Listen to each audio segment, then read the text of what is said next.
Homogeneous non homogeneous कर देगा। हाँ, होमोजेनियस नॉन होमोजेनियस सब बता देता हूँ उसमें।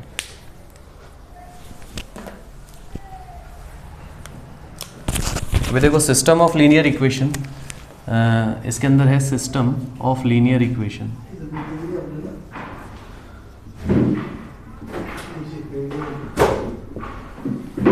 अब सिस्टम ऑफ लीनियर इक्वेशन किसको बोलते हैं हम? यहाँ पे अपने पास 3 इक्वेशंस गिवन रहेंगे हमेशा x y z, और क्वेश्चन ऐसा आएगा, check the consistency, check the consistency of equation and solve if consistent। अगर कंसिस्टेंट है तो सॉल्व करना है, कंसिस्टेंट नहीं है तो रुक जाना है, स्टॉप कर देना। स्टॉप मतलब वहीं पे खत्म। कंसिस्टेंसी का होगा। हाँ, अभी वो बता था ना कंसिस्टेंसी का मीनिंग क्या होता। देखो यहाँ पे इक्वेशन अपने को क्या दिया हुआ है, अपने को इक्वेशन दिया हुआ है 1x क्या है -1y -1z। अच्छा चलो लिख लेंगे उसको, 1x -1y -1z equal to 2, 1x plus 2y plus z equal to 2, और 4x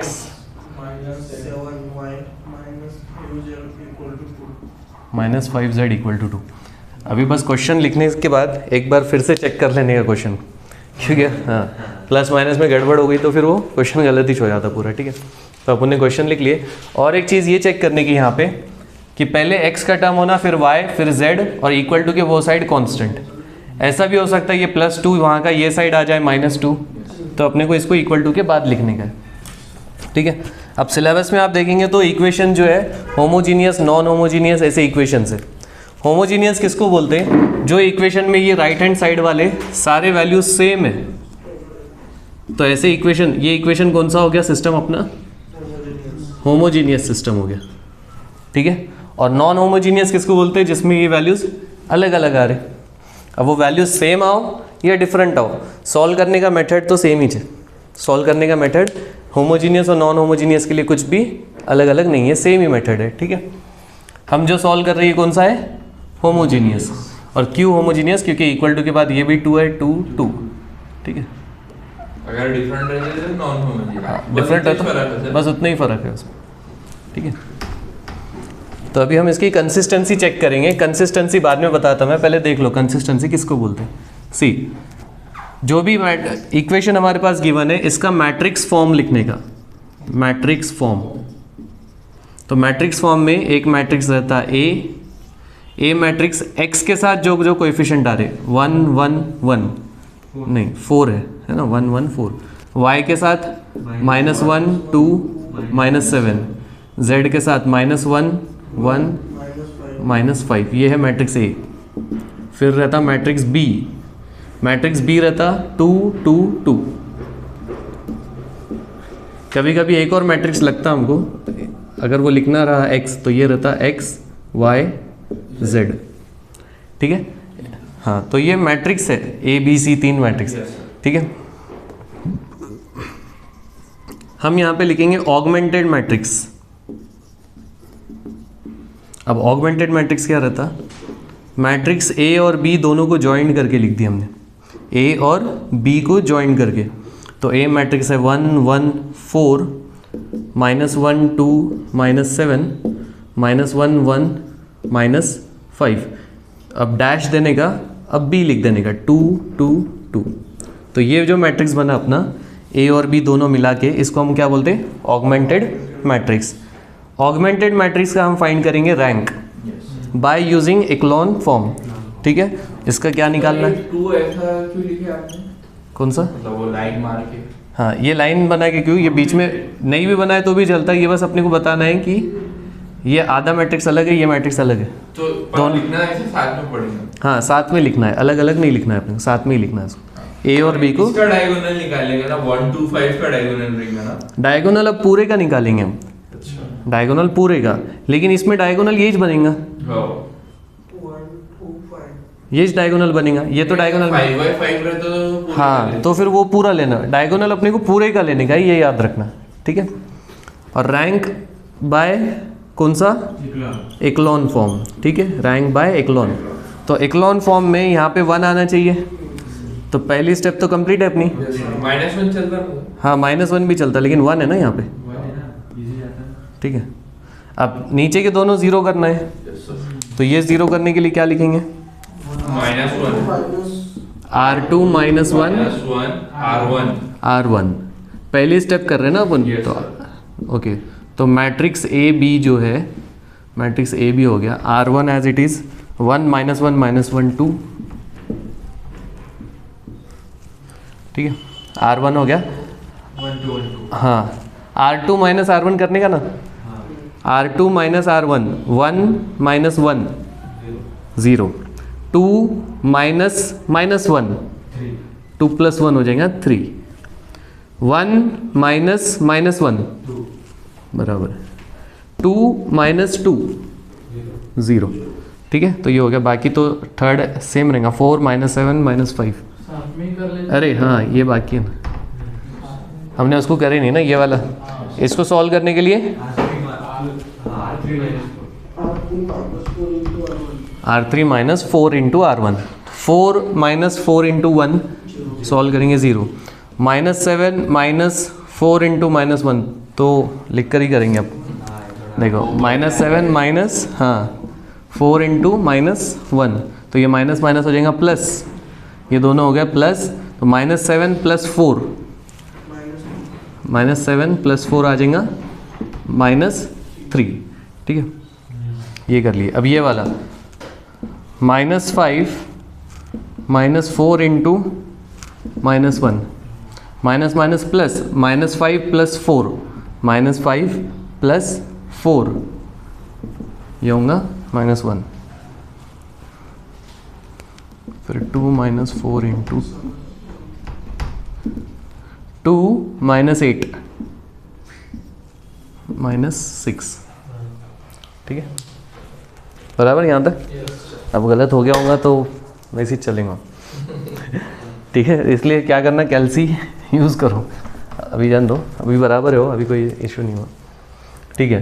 तो फर्स्ट स्टेप हमारी कंप्लीट हो गई, 1 आ गया और 1 के नीचे 0, ये first step complete. Second step में यहाँ पे 1 चाहिए, यहाँ 1 बनाने के लिए हम ऊपर नहीं देखेंगे, कभी भी नीचे देखना है। अब नीचे तो सेम नंबर है, तो माइनस करके भी 1 नहीं होता, 0 हो जाएगा, तो हम क्या करेंगे, डिवाइड बाय 3 कर देंगे। तो मैट्रिक्स ए बी, ये R2 को डिवाइड बाय 3, तो मैट्रिक्स ए बी अपना हो जाता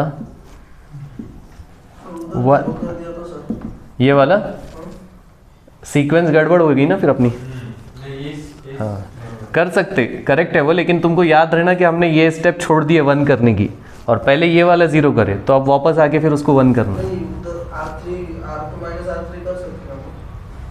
R2 - R3 तो यहाँ 0 हो जाएगा ना, मगर ये 1 बनता ना फिर बाद में, अगर 0 हो गया तो नीचे का 0 नहीं होता ना, वो करना है। R2 - 3, ये R2 डिवाइड बाय 3, तो 0/3 0, 3/3 हो गया 1, 2/3 ये 0, 0 -3 -1 -6। अब ये 1 आ गया, इसके नीचे का 0 करो, इसको 0 करने के लिए R3 + 3 R2, करेक्ट। तो मैट्रिक्स ए बी हमारा हो जाएगा 1 -1 -1 2, 0 1, 2/3 0। अब यहाँ पे R3 + 3 R2 करना है, तो 0 + 3 × 0, -3 + 3 × 1 0, फिर ये -1 + 3 × 2/3, ये 3 3 कैंसिल, -1 + 2 होता 1, फिर -6 + 3 × 0, ये रहेगा -6, ठीक है, हो गया एक्लॉन फॉर्म, एक्लॉन फॉर्म हो गया है ना, तो this is echelon form, unique, this is echelon form. अब एक्लॉन फॉर्म के बाद हम देखेंगे rank of A, rank of matrix A. तो ए बोले तो कौन सा मैट्रिक्स है? हाँ, ये वाला इधर का, उसका रैंक कितना है? 3।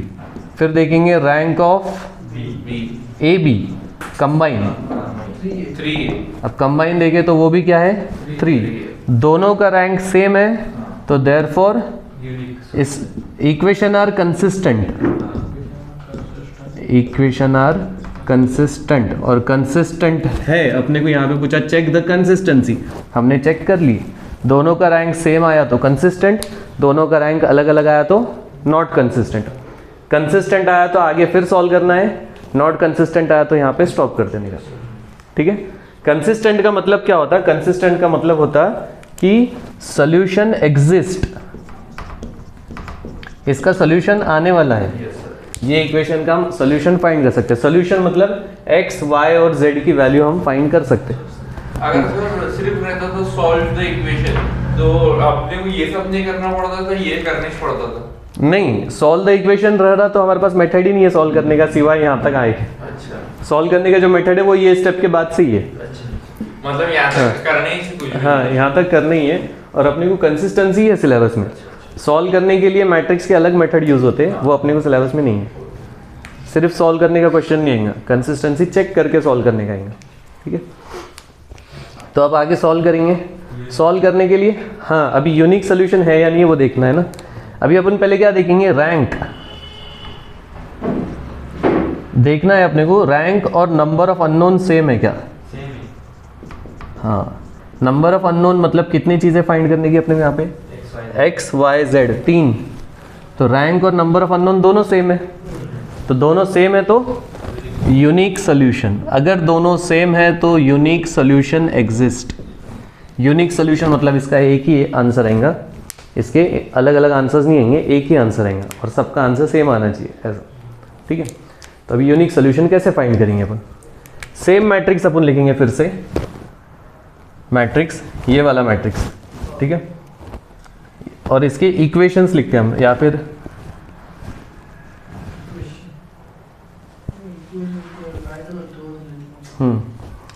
कैसा लिखते हैं इक्वेशन, याद है क्या? 1x, हाँ हाँ वही x भी बोल सकते हो उसको। 1 - 1y - 1z इक्वल टू 2। दूसरा इक्वेशन 0 छोड़ दो, y plus 2/3z is equal to 2। तीसरा इक्वेशन 0 0 छोड़ दो, z 1z इक्वल टू -6। बराबर, तो ये 1 2 3 इक्वेशन आ गए। तीसरे इक्वेशन में z की वैल्यू मिल गई सीधा। सर ये डायरेक्ट 0 छोड़ डालना? हाँ, 0 छोड़ देने के, इधर के नहीं छोड़ने के। Yes sir. इधर 0 है, नहीं है, 2 लिख दिया हमने, ये 0 है। ठीक है, इधर के ये 0 छोड़ देने के। ओके, अब z की वैल्यू आ गई यहाँ पे, यस सर। तो ये z की वैल्यू क्या करने का? इक्वेशन 2 में रखने का। इक्वेशन 2 में रख देने का। ठीक है, तो y plus 2/3z equal to 0, तो y प्लस 2/3 इंटू -6, तो ये सॉल्व करो। 3 - 2 हाँ, और -2 इंटू 2 -4, -4 हो जाता, तो y की वैल्यू 4। अब क्या करेंगे? ऊपर में ये दोनों हाँ, की रेट और y और z दोनों की वैल्यू इक्वेशन 1 में रख देने की। तो इक्वेशन 1 है x minus y minus z equal to 2, तो x इज इक्वल टू 2, ये माइनस वाई उधर गया तो प्लस वाई, माइनस जेड उधर गया तो प्लस जेड, तो 2 प्लस वाई की वैल्यू 4, जेड की वैल्यू -6, तो x इक्वल टू 0। इसी को हम बोलेंगे सोल्यूशन। देयरफॉर ऐसा भी लिखते कुछ लोग इसको, x y z is equal to 0 4 -6। ठीक है, इसको हम बोलते हैं सिस्टम ऑफ लीनियर इक्वेशंस। इनको हम बोलते हैं लीनियर इक्वेशन या simultaneous linear equation in 3 variable. उसमें 3 वेरिएबल आ रहे हैं ना, एक्स वाई जेड। ठीक है, और टाइप में मतलब एक टाइप तो जिसका इक्वेशन फॉर्म हाँ। मतलब सॉल्यूशन आता है कि वो एक टाइप। देखो 2 टाइप, पहले 2 टाइप बताता हूँ। रैंक ऑफ ए और रैंक ऑफ ए बी दोनों सेम आए तो ये एक टाइप है ना, तो ये एक टाइप है। अगर ये दोनों सेम नहीं आए तो आंसर। आंसर ही खत्म हो गया, क्योंकि सिस्टम इज नॉट कंसिस्टेंट। हो गए दो टाइप्स। तीसरा टाइप, रैंक और नंबर ऑफ अननोन सेम आना। पहले तो ये चेक करेंगे, कंडीशन दो ही है अपने पास। ये एक कंडीशन है कि दोनों का रैंक सेम आना, सेम आया तो आगे सॉल्व करते, सेम नहीं आया तो खत्म कर देते। ये दो कंडीशन हो गई। ये होने के बाद फिर से हम चेक करते, क्या चेक करते, रैंक और अननोन। अब ये सेम, नहीं रहते थे तो हाँ, अब ये सेम आया तो यूनिक, सेम नहीं रहते थे तो इनफाइनाइट सोल्यूशन, सेम नहीं आए तो इनफाइनाइट सोल्यूशन। वो क्या सॉल्व वो लेंगे ना, टाइप करेंगे ना, सॉल्व करेंगे टाइप, वो भी सॉल्व करेंगे। ठीक है, बस दो टाइप है इसमें, यूनिक तीन। है तो हाँ, यूनिक और इनफाइनाइट या नो सोल्यूशन। नो सॉल्यूशन तो यही करेंगे अगर रैंक ये अलग आ गए तो। हाँ, रैंक अलग आ गया तो no no solution. Solution. Rank अलग आया तो 2 मार्क आता है। और रैंक सेम आ गया, अननोन सेम आ गए तो यूनिक, रैंक और ये अलग आ गया अननोन तो इनफिनिट। Infinite, correct.